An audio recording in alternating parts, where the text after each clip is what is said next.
Now, here's something we need to cover. Let's talk about World War III, because Martin Armstrong has been warning for quite a while now, several months, that the European leaders are absolutely gearing up for war. War with Russia that they know will bleed out into a larger world war that will happen next year. And in this report here, I want to talk about the reasons why they're doing it, because once you know the reasons, you know that they have every motivation and incentive to do this. In fact, the governments of the UK and France and Germany believe that they cannot survive unless they start a war. So I reported last week that French hospitals have been issued an urgent notice by the French government to prepare for a, quote, major military engagement within 6 months. And I'm reading now from Modernity News, Steve Watson. It turns out that the hospitals are warned that there could be 50,000 casualties per month. And this is found in a letter that has been leaked to the media. This is a government letter from the French Ministry of Health to the hospitals saying that by March of 2026, they need to be ready for a major military engagement. And they're expecting 10,000 to 50,000 people, that is casualties, per month, and that French hospitals need to be ready for this event. The letter says, quote, in the current international context, it is necessary to anticipate the modalities of health support in situations of high-intensity conflict. Now, when asked about the authenticity of this letter, the health minister of France, Catherine Vautrin, did not deny it. She said it's part of preparation, like strategic stockpiles, like epidemics. She said hospitals are constantly preparing for epidemics and patient intake. The fact that the country is preparing for crises and assessing the consequences of what is happening is completely normal, she said. Really? So it's now completely normal to expect 50,000 casualties per month in the nation of France alone. Now, that number, 50,000, it might ring a bell if you know anything about U.S. history, because in the Vietnam War, the United States military lost a little over 50,000 soldiers across the entire, I think it was 9 years of war.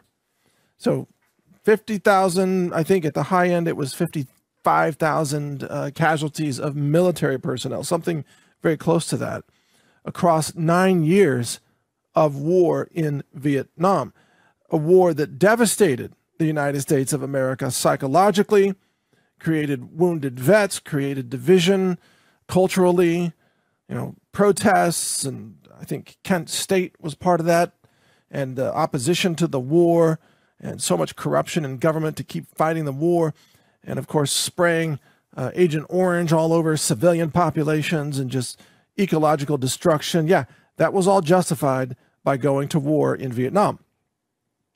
Mass human suffering.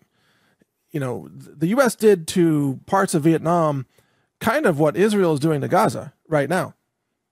Seriously, crimes against humanity. And it was all for nothing. It was all for nothing. Wasn't even necessary.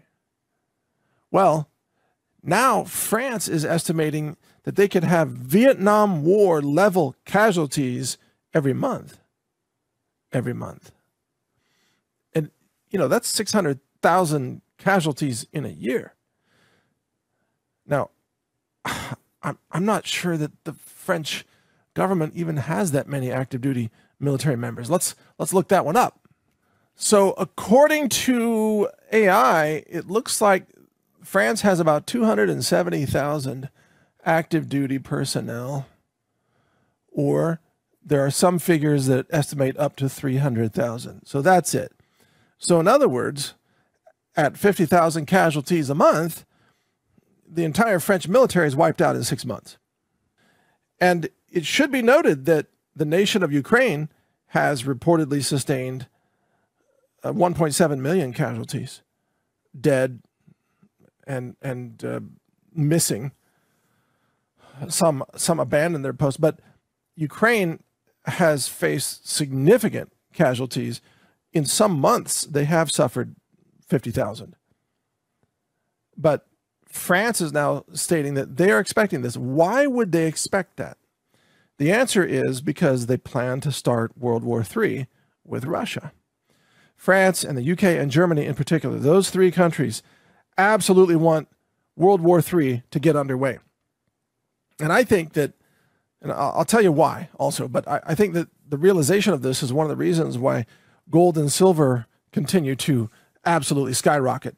Gold hit $3,600 an ounce. That's double the price of when I started recommending it on this podcast, or actually more than double. Silver hit $41, also more than double. So if you held dollars, you've lost 20% every year in purchasing power, if not more. But if you held gold and silver, your assets have doubled relative to dollars in just a few years. Extraordinary. So gold and silver are spiking because the world knows, or at least people in the loop, people who are well informed, they know that war is coming. They know that the UK and France are on the verge of total bankruptcy, financial collapse. Germany is on its way, and Germany's industrial base has been decimated. Germany is a collapsing nation. Britain is a collapsing nation. France is a collapsing nation. Well, so is Canada for different reasons. But Western Europe is in dire straits. And so they need war. Now listen carefully, because this pattern repeats throughout history. They need war in order to distract people from the crimes, the financial crimes mostly, of their own domestic governments. They need war, especially in the UK, they need war to get rid of young men who are beginning to protest against the British government over the tyranny and oppression that's being waged by Britain, against its own people. They arrested a blind man in a wheelchair over the weekend for holding up a sign that said, like, Free Palestine or something like that. Palestine, Peace for Palestine, or Palestine Action Group, or whatever. They arrested him. The police wheeled him off blind in a wheelchair, and he's being charged as a terrorist. They arrested an 80-year-old nun, I think it was, a frail elderly woman. They marched her away in chains as a terrorist because she said that she wants to free Palestine. She just held a sign that said Free Palestine. And this is what the British government is doing to their own people, while also allowing their country to be overrun by violent illegal immigrants, many of whom are from Africa or from the Middle East, who are overrunning the country. And so in order to get rid of their own people, their own young men, especially the ones who are at the greatest risk of rising up against a corrupt criminal regime, the British government wants to send their young men off to die in war, just like the young Ukrainian men who have been decimated by, what, three and a half years of war now? And it wiped out the young male population. See, that's what Western Europe leaders want. So, number one, war is a distraction from domestic problems. Number two, it's a way to exterminate young men who would otherwise rise up against their own corrupt governments. Number three, it's a way to sweep their financial problems under the rug and print more money and have more stimulus and sell more war bonds and claim that it's all a national emergency because we're under attack from Russia. See, war serves multiple purposes. It consolidates power. It gives governments the authority to act as tyrants over their own people. If you thought the COVID years were insane, wait till you see the way governments treat their people in the middle of World War III. But in order to achieve this, the British government has to start a war with Russia. And Merz from Germany has to start a war. They've got to start one. So it's false flag season once again. They're going to try to cause a false flag, a Reichstag fire, some kind of an attack on Germany or on Poland or Romania or whatever, and blame it on Russia. Set off a dirty bomb, set off a nuclear detonation, who knows what, blame it on Russia, and then say, see, we're the victims. Russia's going to come get us all. We got to go to war with Russia. And that is why France is telling its hospitals to be ready for 50,000 casualties a month. They're going to wipe out the young French men. That's what they're going to do. They're going to feed the young men into the Russian grinding machine. This is how Western Europe is using Russia as a garbage disposal for humans. They know that Russia has become very effective at killing men. They've mastered the art with artillery, with drones, you name it, with tanks. They've mastered the art after 3.5 years of war with Ukraine. And France is basically saying, hey, we need Russia to do us a favor. Will you grind up, 500,000 young men? Because otherwise they might be a problem for us. The UK, same thing. Hey, Russia, will you do us a favor? Will you grind up 500,000 British men? Need to grind them up. Can't let them rise up against us when they find out what we've done, right? That's the British leadership saying that. Of course, they're all deep state, pedos and perverts and child traffickers and crooks, the worst criminals on the planet. And they can't allow their power to fail, because then, oh my God, they might be subjected to, prosecutions or investigations. So they have to kill their own people. Now, this cycle has been repeated throughout history over and over again. When an empire becomes too strong and too powerful, and then there's too much tension within, then they send their young men off to die in foreign wars. Look at Rome, look at World War II Germany, same thing. Look at World War II Japan, very similar thing. Look at Stalin, look at Mao. It's the same pattern. And you can bet that the French hospitals will make sure that they kill those young men as quickly as possible, just like they did during COVID. Ventilators, more vaccine jabs. If you show up in a French hospital and you're injured but not dead, they'll push you over the edge, make sure you die. They'll probably collect an extra incentive from the government. Every soldier that dies in your hospital, you get an extra, $5,000 or euros, or whatever currency they offer. And so they'll just slaughter their own young French men in the French hospitals, and the hospitals will make a bunch of money, and then the media will not cover any of it, and all the doctors and nurses will be threatened into silence. There'll be a couple of whistleblowers who go public with it, and nobody will believe it, and they won't get any play anywhere. It'll be censored all over social media, and that'll be it. Same thing will happen in Germany. Same thing in Britain. So yes, World War III is coming. And it's almost certain that once this war kicks off, see,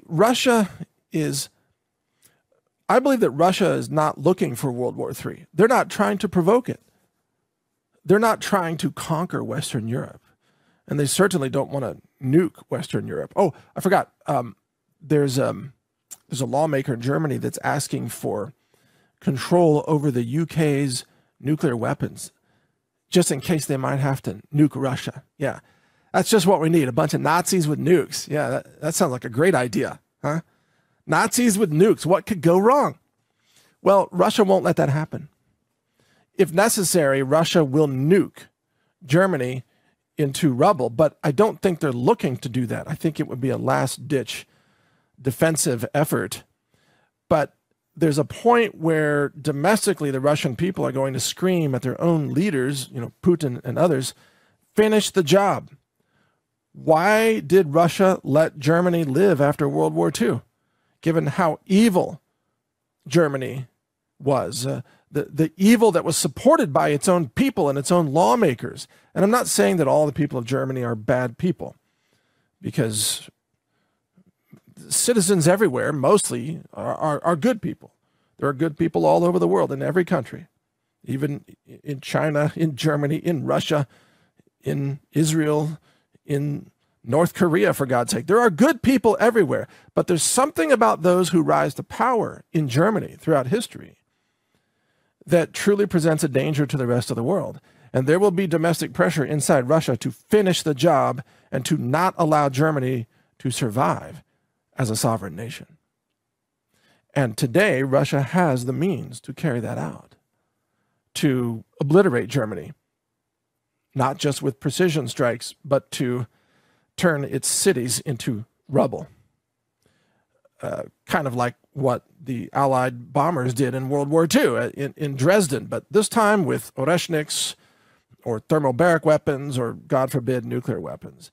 So Germany is on a suicide mission, and it's almost like Germany's leaders want Russia to finish it off.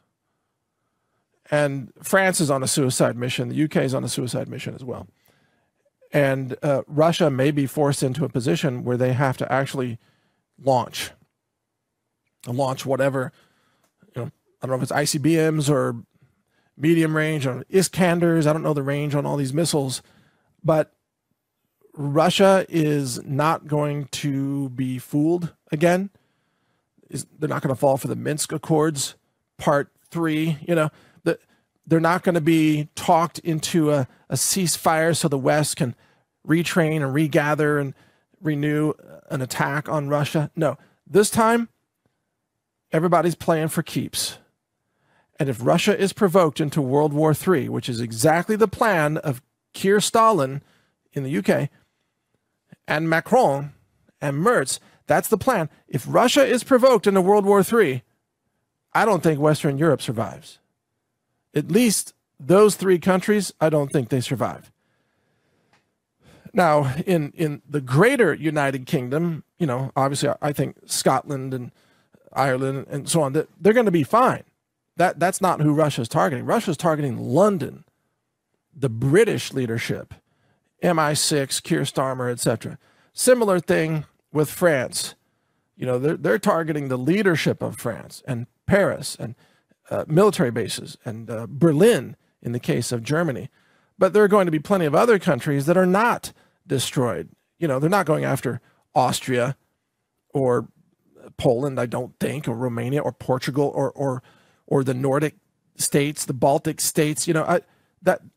Maybe Finland, depending on how insane Finland becomes. Who knows? That might just be a land invasion. But Russia's not going to destroy every country in Western Europe, just the ones that are begging to be suicided, actually.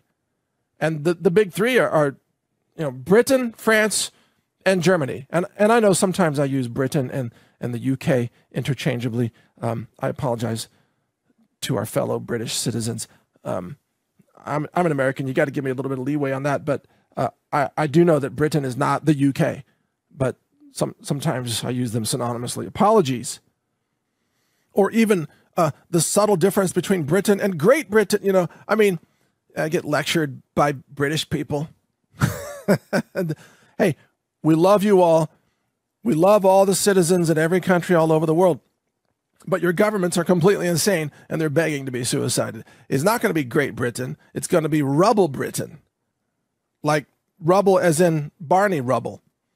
Flintstones time. That's what it's going to be. You keep begging for World War III. Don't complain when you get it. Because the entire British military is something less than, I think, 100,000 people. The French military, we just looked that up, it's, let's say, 300,000 max. So that's 400,000 soldiers. What's Germany got? I don't know. I'm guessing a couple 100,000. So what do you got? You got maybe a little over 500,000 men who have never fought and who are like woke and, obese, especially the Germans. The German military, they're almost as obese as America's military. Except America holds the record on that. We eat more junk food per capita in the military than anybody in the world. But the Germans, they've got, bratwurst and sausages and stuff. They're working on it. Your guys can't even run a quarter mile without collapsing. So how are you going to fight the Russians? You're not. You're going to be decimated in a fight with the Russians. The Russians can take out 100,000 Western European troops in a month. month after month, because Russia can keep making the drones, the artillery, the missiles, the bombs, the tanks. Russia's got the industrial might that once belonged to the United States after World War II. Now, the hub of that is, Russia and China. China being the largest industrial base of the world right now, and Russia being the largest military industrial base in what we would consider to be, well, Europe. Yeah, Russia is part of Europe. Just saying. Now, as this is happening, the euro is going to collapse. The currencies of Western nations are already collapsing. The dollar is collapsing with record speed. It's really a little bit scary to watch it. The British pound, the Japanese yen, it's not looking good. The bond market is imploding. Germany is having failed bond auctions at the yields that they want to offer, so they're having to raise the yields. Same thing in Japan. Japan used to pay, 0.5% on a 10-year. Now, what are they paying? 3.5% or something close to that, 3.1%. The debt markets of these Western nations, including Britain, including France, including the United States, the debt markets are failing. And most of the world is now turning to gold rather than buying debt of Western nations. And you can't blame them, because think about it. If someone approached you and said, hey, how about I sell you some U.S. Treasury debt and I'll give you a 4.5% yield over 10 years. Would you buy that, or would you just take your money and buy gold instead? And in gold, you'd probably get, like a 25% annual yield or something, or even more based on recent events. Why would anybody buy treasuries? And would India buy U.S. treasuries? No. Would the UAE buy U.S. treasuries? Only if there's some arm twisting involved. Would the Saudis buy treasuries? Again, only for political reasons, not for rational financial reasons. Nobody in their right mind would buy treasuries from any Western country at this point. Everybody who has any sense, even at the central bank level or the nation state level, is buying gold.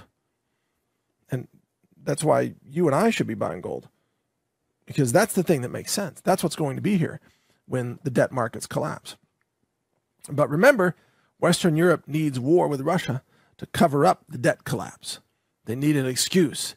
They need to get bombed by Russia so they can blame Russia, and they can explain away all the years of financial crimes and, money laundering and hiding away all the government grants. Same thing in the U.S.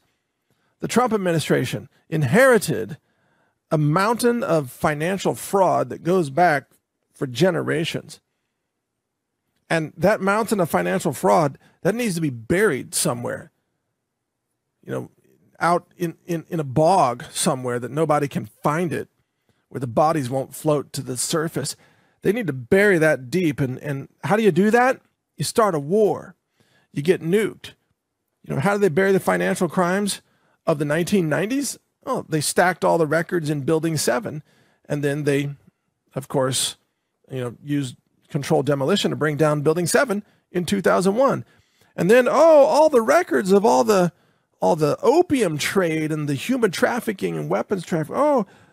Anytime somebody asks for records from the U.S. Senate or something, those records, they all got blowed up. Sorry, no more records. See, that's what Britain needs. That's what Germany needs. That's what France needs. And definitely that's what Zelensky needs in Ukraine. They need to burn those records as quickly as possible, because they've just been, money laundering since day one. Since the grant money started coming in, they've just been laundering that money all over the world. And you know what else factors into all of this? Remember, we're living in the age of the rise of AI robots. And of course, the human extermination agenda is underway. There's been a globalist memo that went out to all the nations, including to the U.S. and Canada, New Zealand, Australia, Japan, you name it. And the memo is, find a way to kill off your populations, because don't need them any longer. All the cognition's being replaced by AI agents, and all the labor is going to be replaced by AI robots over the next few years. So within the next 5 to 10 years, make sure you just exterminate a very large percentage of your populations. Also, we have to free up the power grid for the AI data centers. And so that's what's going on. Why do you think Trump just met with Bill Gates, had him over for dinner at the White House? Huh? And Mark Zuckerberg, another treasonous criminal who should be arrested. I mean, Bill Gates has been running a depopulation agenda on the American people for many, many years. He pushed COVID so hard.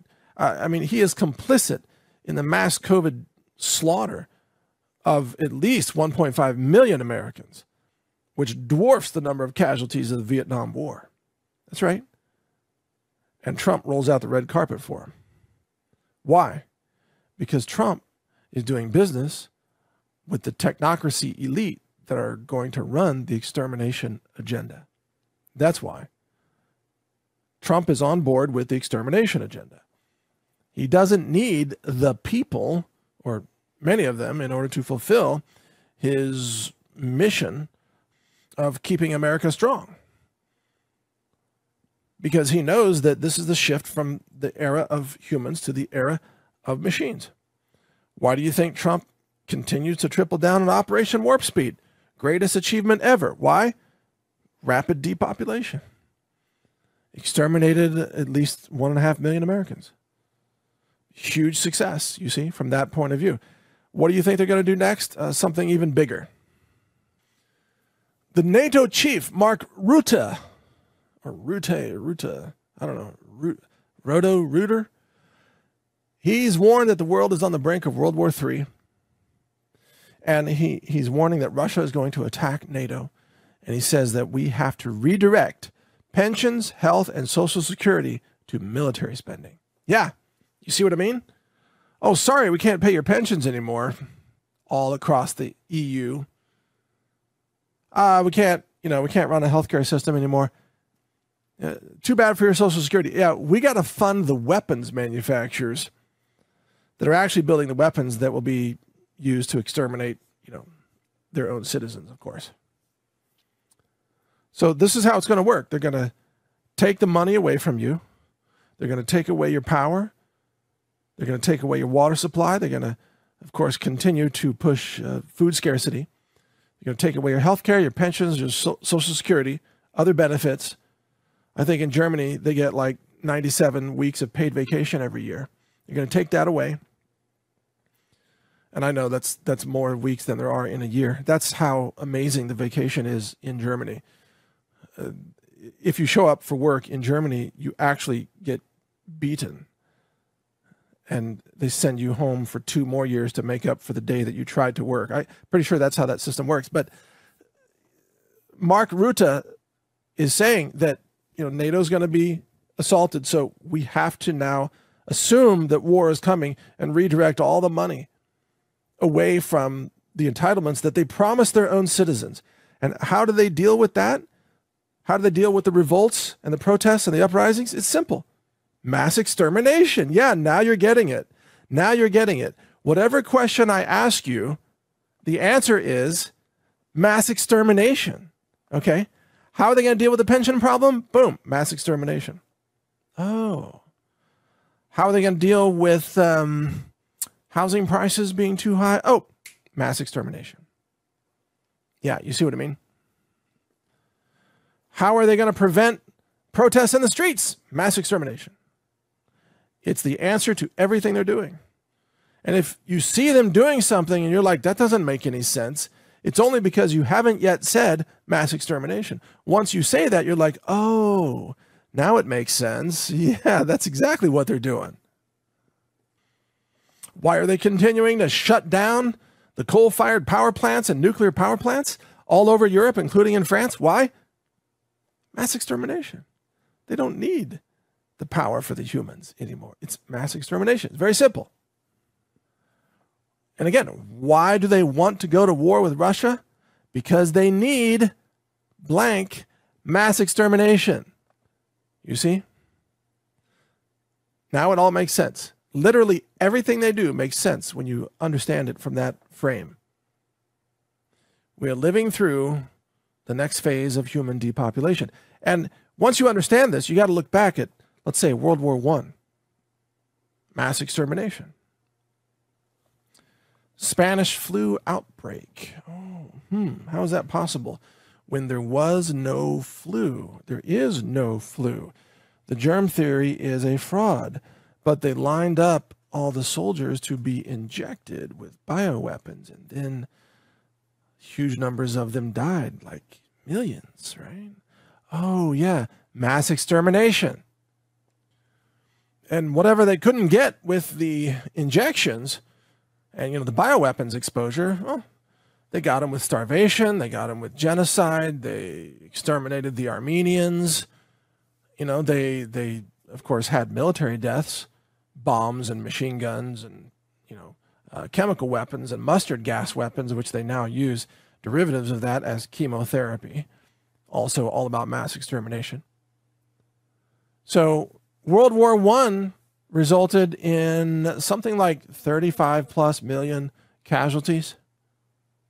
Yeah, that's a huge number given the much lower population at the time. Think about that. Why was that the case? The governments needed mass extermination. They needed to get rid of their young men.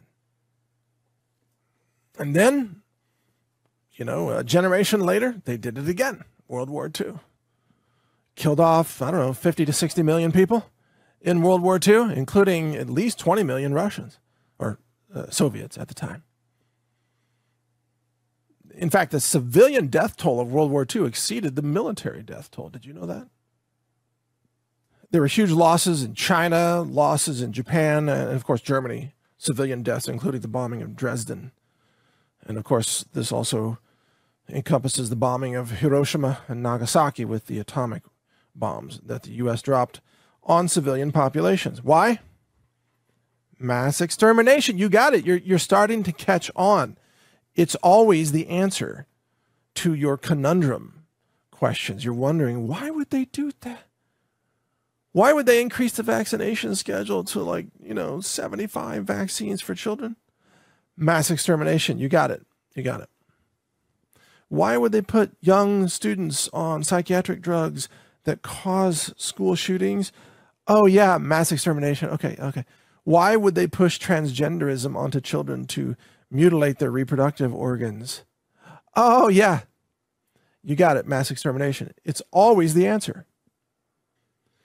Now, see, since World War II, however, there hasn't really been a highly effective mass extermination event, in terms of per capita extermination. So COVID killed at least 20 million people around the world, but that's just a fraction of World War II deaths. And the population today is much larger. The Korean War didn't actually achieve the large kill results that the globalists wanted. The Vietnam War did not either. The Gulf War just didn't produce the casualties. The financial collapse, the subprime market collapse of 2008, or the great financial crisis, that didn't kill off people. It killed off people's wallets and bank accounts, but it didn't kill off a large number of people. And so this is one reason why in 2014, the Western governments overthrew Ukraine, and they installed a pro-Western leader, which then, I believe in 2017, was replaced with Zelensky, in order to try to push World War III with Russia. Why? Mass extermination. To both try to exterminate Russians and Europeans. And that is where we are now. That's the phase. So next year, 2026, that phase is going to ramp up. And you're going to see the deaths. That is, if the globalists get their way, you're going to see tens of millions of people killed across Europe next year. Well, I should say beginning next year, but this war could last many years, and the casualties will just begin to add up until it becomes tens of millions of people. It's all on purpose. It's all scripted. And as this happens, it's not hard to anticipate where a lot of this is going. It's not hard to realize that gold and silver are going to skyrocket, or that iodine is going to become a high demand item, or that global supply chains are going to be completely wrecked. Speaking of wrecked, over the weekend, I wrecked a hydraulic coupler on my skid steer. I want to say it wasn't my fault. The attachment I was using had the hydraulic lines were just way too long. Way too long. I'm like, why do they make them this long? And I was in a tough spot doing some forestry work, and unfortunately, the hydraulic cables got under one of my tracks on the left side. The left track ran over the cables as I'm moving forward, and oh my God, it just ripped. It ripped the hydraulic lines out of the couplers on the machine. And, it sprayed a little bit of hydraulic fluid for a moment there. And so, oh man, what did I do? Now I've got to fix this too. I'm getting pretty handy fixing stuff because I break stuff a lot. Actually, I shouldn't say it that way. Other people are worse on machines than I am, but I was in a very difficult spot. The ground was completely uneven. It was tilted. I was navigating. Anyway, so the first thing I did, I take it back, park it, and I'm looking with a magnifying glass to try to find what part number is this thing that I just ripped apart. I should give you a picture. It's funny. Just like ripped the stainless steel outer shell of this coupler. Like, what is this? And it turns out it's made in Italy. And I think it's called the Stucchi couplers, I think, or Stucci. I guess it's Stucchi. Anyway, I'm like, oh man, this is another thing from Italy. Because the last time I tried to buy something from Italy, it's like, oh, it's 30% tariff because of Trump. Now, I got to find these parts like made somewhere other than Italy because of Trump's tariffs. So good news is I found another brand. I think it's made in South Korea, actually. And so I bought the Korean one, and I'll replace it. But this is what's going to happen. In the middle of a war, if you break stuff or you need replacement parts, you need a new part for your washer, your dryer, your car, your tractor, whatever. You need new tires. The supply chains are going to be wrecked. And you're going to have to live in a very self-reliant manner. Because today I could just order the replacement part, it'll be here in 2 or 3 days. And I just, screw it in and reconnect. Okay? And it's not that bad. In the middle of World War III, yeah, you're not going to be able to get that part. You're toast.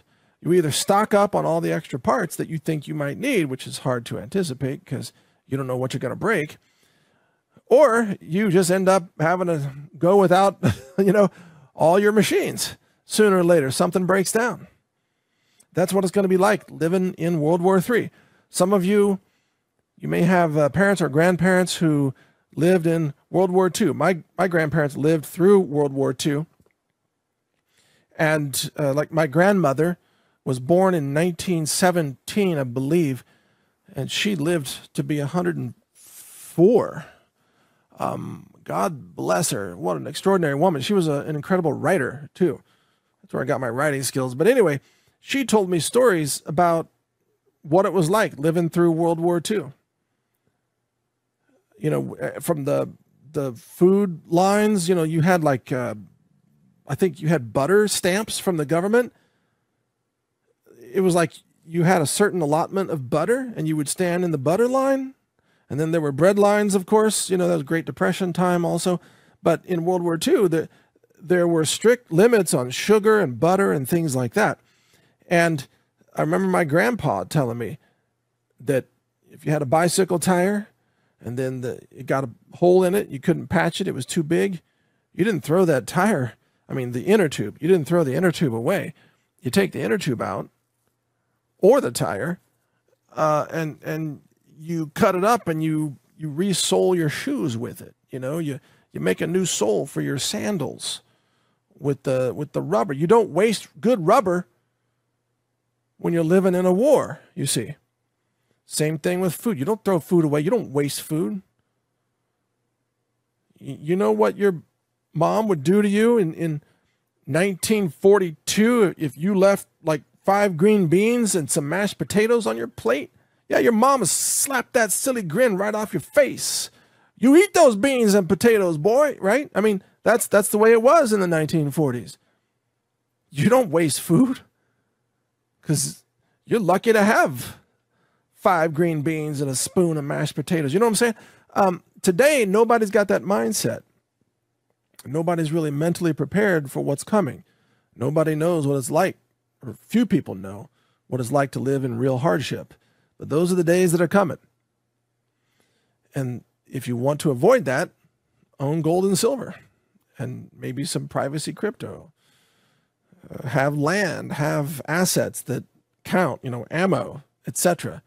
Diesel fuel, a diesel generator. Power grid's not going to be functional. I mean, reliable.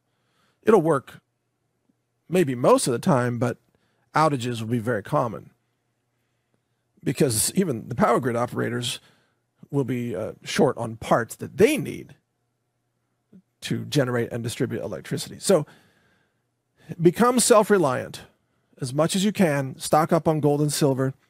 Let me give you the resources that we have for you, trusted resources, partners that I've worked with for many years. Of course, on gold and silver, it's Battalion Metals. Go to metalswithmike.com, metalswithmike.com. That will forward you to Battalion Metals. And there you can see their real-time pricing on gold and silver coins from trusted mints.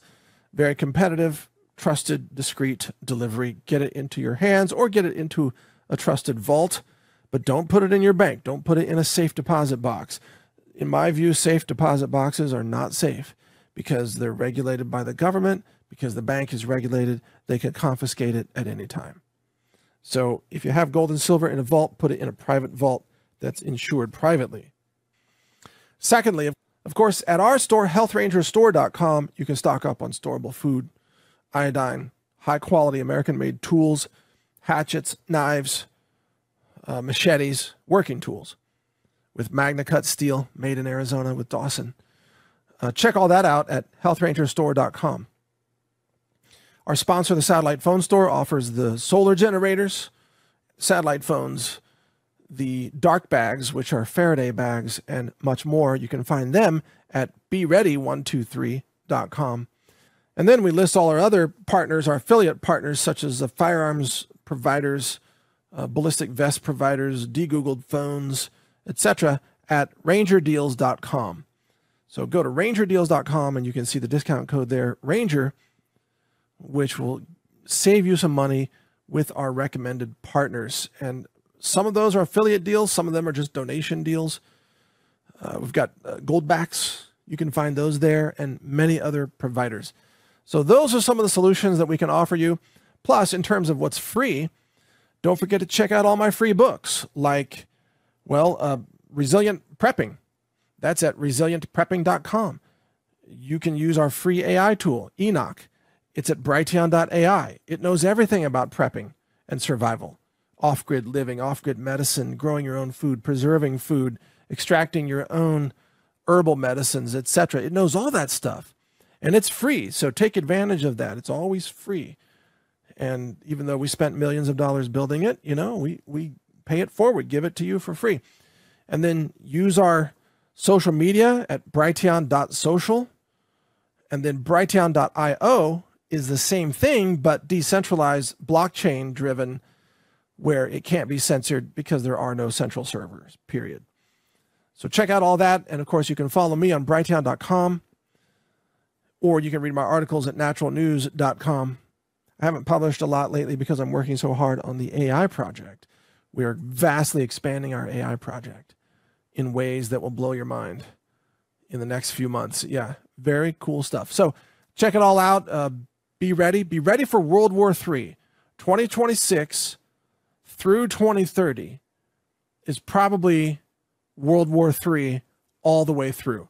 We're going to go through some very difficult times. It might last longer than 4 years. It might last 8 years. I know that's going to suck. Imagine the supply chain being wrecked for 8 years straight. Well, get ready because that could be the situation. It's a good time to live in Texas where people know how to do stuff. Yeah. Like repair fences and replace a tire on a tractor. Yeah, Texans know how to do stuff. I don't know about city folks. If you're listening and you live in the city, I'm just teasing.